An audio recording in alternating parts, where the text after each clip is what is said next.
করছি আজকের গল্প শিবরাম চক্রবর্তীর লেখা ভেজাল। যেমন গাধার মতো চলেছে ট্রেনটা, তেমনি যাত্রীর গাদাগাদি। তিল ধারণের ঠাঁই নেই কোথাও। গাড়ির দোরগোড়াতেই দাঁড়িয়েছিল জনান্তিক। ভিড় ঠেলে এগুতে পারেনি। আপিস টাইমের কলকাতা লোকাল, লোকাধিক্য হবেই, জানা কথা। জনান্তিক রায় নামটাই খালি নয়, জনান্তিকের বেশভূষা, চালচলন সবই আধুনিক। আপাদমস্তক ফিটফাট, কেতা দুরস্ত পুরোপুরি। আর তার কাজটা তো একালের বটেই, বলতে গেলে রীতিমতোই একালীন এবং এককালীন, সব দিক দিয়ে একেবারে একেল এসে। নামের মতো কাজটাও তার জনান্তিক, বদনামের কিছু নেই ধরা না পড়লে। পকেটমারের পেশা তার, এক একজনের অন্তিম দশা তার হাতে। আর এই ভিড়ের মধ্যেই তার সুবিধে বেশি। জনসমুদ্রের মধ্যে যে একটা অদ্ভুত নির্জনতা থাকে, তার ফাঁকে তার কাজটা ভালো চলে। সর্বজনের অগোচরে জনান্তিকে সে সারতে পারে। কাচির কাজ হলেও নেহাত কাঁচা কাজ হয় না, পাকাপাকি উপায় হয়। মোটামুটি মন্দ নয়। গভীর জলের মাছ আমাদের জনান্তিক। জনান্তিকের সামনেই দাঁড়িয়েছিল এক ছোকরা, বছর 17-18। বেশ স্মার্ট ছেলেটি। চকচকে চামড়ার হাত ব্যাগটা বুকের কাছে আঁকড়ে ব্যগ্রভাবে সে দাঁড়িয়েছিল। পাছে কেউ তার ব্যাগটা ছিনিয়ে নেয়, সেই ভয়েই যেন তার চোখে মুখে ফুটে উঠেছিল মনে হয়। নজর এড়ায়নি জনান্তিকের। সব জানতা চোখ তার, যেমন পাকা তেমনি চোখা। হাত সাফাইয়ের এই কারবার তো তার কম দিনের নয়। কম খাটনি আর বিনা মূলধনের এই ব্যবসা। বেশ উপায়, বেশি রোজগার। রোজ ঘাড় ভাঙা অপরের। আজ এই কচি ঘাটটার উপরেই কোপ বসাতে হবে তাকে। ব্যাগটার মধ্যে মোটামুটি মন্দ নেই। ছেলেটার হাবভাবেই সে টের পেয়েছিল। 100 টাকার নোট দশকের 10 কেতায়, 1010 টাকা তো বটেই। ব্যাগটাকে অটুট রেখে ছেলেটার হাতে রেখেই তাকে একটুও জানতে না দিয়ে ভেতরের মাল যদি সে বাগাতে পারে, তাহলে কিছুদিনের জন্য নিশ্চিন্তি। কিছুকাল তার দিব্যি আরামেই কাটবে এখন, আমোদে আর প্রমোদে। টাকাটা সে কলকাতার কোনো ব্যাংকে জমা দিতেই নিয়ে যাচ্ছে মনে হয়। মফস্বলের কোনো জমিদারের ছেলেই কি, কিংবা বড় কারবারি কারো আপিসের বেয়ারা টেয়ারাই হবে বুঝি। যেই হোক গে, আর যত তুখোর হোক, জনান্তিকের ধনান্তিক কবল থেকে ত্রাণ নেই আজ ছোকরার। ছেলেটি সভয় নেত্রে তাকাচ্ছিল, তার দিকে নয় আর দিকে। তাদের কাছাকাছি খাড়া ছিল মুস্কো চেহারার একটা লোক। লোকটা যেন ছোকরার ঘাড়ে পড়বার তালে রয়েছে মনে হয়। ওপর চড়াও হয়ে চেপে আসছিল ছেলেটার দিকে সে। জনান্তিক দুজনের মাঝখানে হাইফেনের মতো হয়ে দাঁড়ালে। অযাচিত চাপ থেকে বাঁচালো ছেলেটাকে। ছেলেটা সকৃতজ্ঞ দৃষ্টিতে তাকালো তার দিকে, মিষ্টি করে হাসল। ইস, ভারী ভিড় আজ গাড়িটায়। হ্যাঁ, আর একটু হলেই তুমি চাপা পড়ছিলে। জনান্তিক দুর্জনান্তিকে কটাক্ষ করে। দুশ্মন লোকটার চেহারাই শুধু সমন সদৃশ্য নয়, ওজনেও 200 মনের ধাক্কা। দামি কিছু আছে বুঝি তোমার ব্যাগে? জনান্তিক বলে, কথার ছলেই। যেমন করে আঁকড়ে রয়েছ। আপিসের টাকা, আমাদের কারখানার। ছেলেটি জানায়, কলকাতার ব্যাংকে জমা দিতে যাচ্ছি। কারখানার কাণ্ড তো অদ্ভুত, চিন্তা করে জনান্তিক। এইটুকু ছেলের উপর বিশ্বাস করে এতগুলো টাকা ছেড়ে দিয়েছে। আশ্চর্য। খুব বাড়িয়ে ধরলেও বছর 20-র বেশি বয়স হবে না ছেলেটির। এমন আনারি, কাছ থেকে টাকাটা কুড়িয়ে বাড়িয়ে নেয়া কতই সোজা। আর একটু ধার ঘেঁষে এলেই তো হয়। ওকে জানতে না দিয়েই ধারালো ব্লেড চালিয়ে দেওয়া যায় ব্যাগের তলায়। ওর অজান্তেই নোটগুলো বেরিয়ে আসে জনান্তিকের মুঠোয়। একজনও টের পায় না। ছেলেটা তো নয়ই, তার হাতের ব্যাগ হস্তগতই থাকে, যেমনকার তেমনি।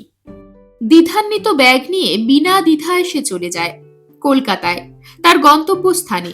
টের পায় সেই ব্যাংকে গিয়ে একেবারে। ব্যাংকের সোনারি রেলিংওয়ালা কাউন্টারের সামনে দাঁড়িয়ে ব্যাগের মুখ ফাঁকা করে তলায় ফাঁকি তার নজরে পড়ে যখন। তুমি এক কাজ করো ভাই, আমার ধার ঘেঁষে দাঁড়াও। ছেলেটিকে সে বাতলায়, একেবারে আমার গায়ে এসে লেপ্টে যাও, বুঝেছ? সেইটাই নিরাপদ। আমাদের দুজনের ডবল চাপের ভেতর থেকে কেউ আর খপ করে ওটা ছিনিয়ে নিতে পারবে না তাহলে। বলতেই ছেলেটি তার গায়ে এসে লাগে, ব্যাগ সমেত। একটু বুঝি তার ব্যগ্রতাই দেখা যায় 60 বার। খামের মতন এঁটে যায়, লেফাফা দুরস্ত একেবারে। অবশ্যই সেই ভিড়ের ভেতর কারো গায়ে ঘেঁষা এমন কিছু কঠিন কাণ্ড নয়। এক জায়গায় দাঁড়িয়েই একাধিক লোকের গায়ে পড়া যায়। ছেলেটি তার গায়ে ঠেস দিয়ে দাঁড়াতেই জনান্তিক সক্রিয় হয়ে ওঠে। তার ব্লেডের কাজ চলে, ব্যাগের তলে তলে বেমালুম। তার যোগাযোগ নৈপুণ্যে অল্পক্ষণেই ভেতরের মাল বেরিয়ে পড়ে, তার পকেটের মধ্যে স্থান লাভ করে বামাল রূপে। ছেলেটি চাপা গলায় বলতে থাকে, এই প্রথম চাকরিটা পেয়েছি দাদা, কারখানায় বেয়ারার কাজ। বড় সাহেব ভালোবাসেন খুব, বিশ্বাস করেন আমায়। ব্যাংকে ট্যাঙ্কে যেতে হলে টাকা করে দিতে আনতে আমাকেই পাঠান। কিন্তু এই ব্যাগ হাতে নিয়ে যেতে আসতে এত ভয় করে আমার। এত টাকা নিয়ে কি বলবো মশাই, সব জায়গাতেই যা পকেটমার আজকাল। যা বলেছ ভাই, কখন যে ফাঁক হয়ে যায় টেরও পাওয়া যায় না, যাকে বলে চিচিং ফাঁক। হেসে হেসেই বলে সে, বেশ অম্লান বদনে। গায়ে পড়া কচি ছেলেটার দিকে তাকিয়ে একটুও কি তার মায়া হয় না? কিসের মায়া? মায়াদয় সব কচু, বিবেকের কোনো দংশন। কিছু কচকচি তার মনে নেই, কোনো কচি কাচার প্রতি দরদ নেই হৃদয়ে। ব্যাংকে গিয়ে ছেলেটা যখন দেখবে তার টাকা উধাও, সচক্ষে দৃশ্যটা দেখতে সে চেষ্টা করে। কেঁদে কয়ে উঠবে, চাকরি তো যাবেই তার, নির্ঘাত থানা পুলিশে না টানাটানি করে। কিন্তু তার মনে একটুও দুঃখ জাগে না, ব্যথা লাগে না প্রাণী। কত গরিব কেরানির সারা মাসের মাইনে সে মিনিটের মধ্যে সরিয়েছে, কত আপিসের বেয়ারার ভবিষ্যৎ পিষে ফেলেছে তার হাতের মুঠোয় এক মুহূর্তেই। এই প্রথম নয়। বালি আসতেই গাড়ি খালি হলো খানিক। জনান্তিক বললে, এইবার আমায় নামতে হবে ভাই। নামবো আমি এখানেই। কলকাতা আর কতক্ষণ? এইটুকু পথ তুমি একলাই যেতে পারবে, নিরাপদেই, কেমন? হ্যাঁ। হাসি মুখে ঘাড় নাড়ল ছোকরা। তাহলেও খুব হুঁশিয়ার থেকো, বুঝলে? হুঁশ দিতে সে কসুর করে না তাহলেও। ছেলেটা ব্যগ্র নমস্কার জানায় হাত তুলে, সহাস্যে। বেহুশ আর বলে কাকে? স্টেশনের এলাকা পেরিয়ে জনান্তিক পকেটে হাত পড়ে নোটগুলোর গায়ে হাত ঠেকায়। এক গোছা নোট, খসখসে মসৃণ, ফিতে বাঁধা, কেতা দুরস্ত। 10,000-এর কম হবে না, তার আন্দাজ ভুল নয়। হাত দিয়ে আঁচ পায়। ব্যাস, এখন কিছুদিনের জন্য নিশ্চিন্ত। চৌরঙ্গীর সাহেবী হোটেলে গিয়ে ওঠো, ফুর্তি করে কাটাও, রঙিন হয়ে থাকো দিনরাত। কোনো তাড়া নেই, পরের ট্রেনে সুবিধে মতো গেলেই চলবে। চৌরঙ্গীর স্বপ্নে মশগুল হয়ে সে হাওয়া লাগাচ্ছে গায়ে। এমন সময় পেছন থেকে কার যেন শক্ত হাত তার কাঁধে এসে লাগলো। সবল মুষ্টিতে কে যেন এসে পাকড়ালো তাকে। পেছন ফিরে তাকাতেই, সেই লোকটাই না, দুশ্মন চেহারার সেই মুস্কো লোকটা ট্রেনের। এ কেন এখানে, কেন তার পেছনে, কেন? জনান্তিক অবাকই হয় একটু। এর তো সেই ছোড়াটার পিছু পিছু লেগে থাকার কথা, কলকাতা যাবার কথা তার সাথে সাথে। তবে এই অতীব ব্যক্তি এখানে কেন? মুস্কোর পেছনে আরো দুজন ছিল। মুস্কো বলল, আমরা পুলিশের লোক, সিআইডির।